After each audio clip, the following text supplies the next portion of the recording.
Hello student, let's read the question. Question है contractile vacuole in protozoan serve the function of. नीचे हमें option दिए गए हैं। तो इस क्वेश्चन के अंदर जो हमें की कॉन्सेप्ट दिया गया है, की कॉन्सेप्ट वो है प्रोटोजोआ।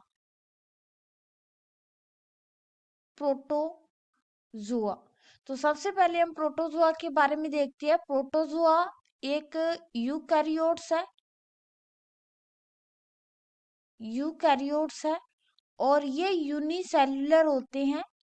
यूनिसेल्युलर यानी कि इनका जितना भी बॉडी का फंक्शन होता है वो एक सिंगल सेल के अंदर ही परफॉर्म होता है।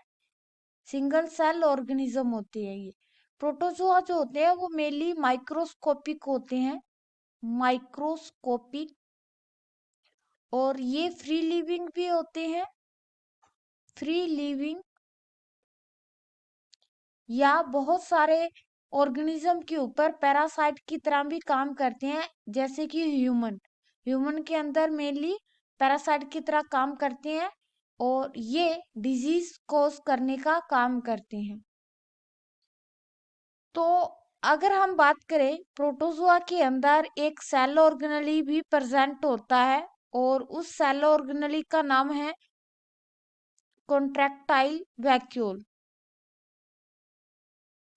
Contractile vacuole.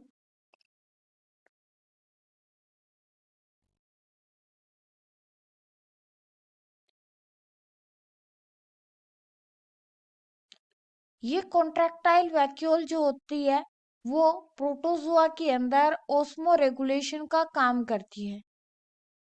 ओस्मो रेगुलेशन का काम करती है यानी कि बॉडी के अंदर, बॉडी के अंदर वाटर के बैलेंस को बना के रखती है। वाटर बैलेंस को बना के रखने का काम करती है। ना तो ये बॉडी के अंदर, जो बॉडी है उसके अंदर वाटर को ज्यादा इंक्रीज होने देती है और ना ही बॉडी के अंदर से बहुत ज्यादा वाटर का लॉस होने देती है। यानी कि अगर बॉडी के अंदर वाटर ज्यादा इकट्ठा होने लगेगा तो उसको भी ये रेगुलेट करेगी, मेंटेन करेगी। और अगर वाटर बहुत ज्यादा बाहर निकल रहा है, लॉस हो रहा है वाटर का, तो उस कंडीशन में भी ये हेल्प करेगी। फॉर एग्जाम्पल, जैसे कि अगर हम सेल को या जो प्रोटोजोआ है उसको किसी टॉनिक सॉल्यूशन में रखते हैं, तो हाइपोटोनिक सॉल्यूशन मतलब इसके अंदर सोल्यूट, सोल्यूट की कंसंट्रेशन कम है और वाटर ज्यादा है।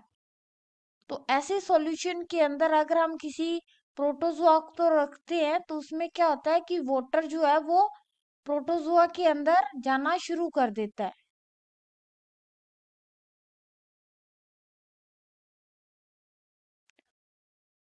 तो ऐसे ही अगर हम किसी प्रोटोजोआ को हाइपरटोनिक सॉल्यूशन में रखते हैं, हाइपरटोनिक,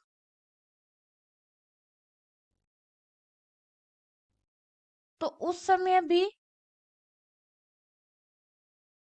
हाइपोटोनिक सॉल्यूशन का मतलब है कि ऐसा सॉल्यूशन जिसमें सोल्यूट बहुत ज्यादा है, सोल्यूट हाई है और वाटर जो है वो लो है। तो इस कंडीशन में प्रोटोजोआ की बॉडी से वाटर जो है वो बाहर आना स्टार्ट हो जाएगा। तो इन दोनों ही कंडीशन से बचने के लिए कॉन्ट्रैक्टाइल वैक्यूल हेल्प करती है, यानी कि ओस्मो रेगुलेशन का काम करती है। तो अगर हम हमारे ऑप्शन देखें, फर्स्ट है एक्सक्रीशन, नहीं। सेकंड है ओस्मो रेगुलेशन जो कि करेक्ट है। थर्ड है डाइजेशन, नहीं। फोर्थ है रेस्पिरेशन। तो करेक्ट आंसर है B. Hope you understand it well. Best of luck. Thank you.